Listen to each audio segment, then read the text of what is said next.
नमस्कार आपण देखुचंती आमर कथा नवरंगपुर जिल्ला रे लगाण वर्षा जोगु देखा देछि भयावह परिस्थिति।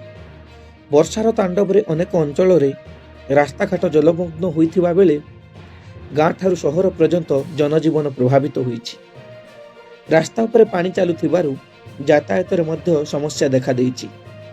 अनेक स्थान रे घर द्वार निकट रे पानी जमी रहिथिबा बेले लोके चिंतार दिन काटुचंती।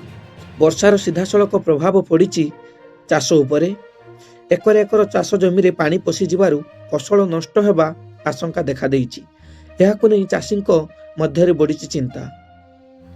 प्रबल वर्षा जोगु केउ केउ अंचल रे केते क्षयक्षति होइछि ता सठिक आकलन परे ही स्पष्ट हेबो।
तो यही भली आमर नुआ नुआ वीडियो गुडी को देखिया पे आमर चैनल को सब्सक्राइब करंतु एवं पाखरे थिबा बेल आइकन को टच करंतु। जहा फल रे आपण आमर प्रत्येक वीडियो को सर्वप्रथमे देखि परिबे।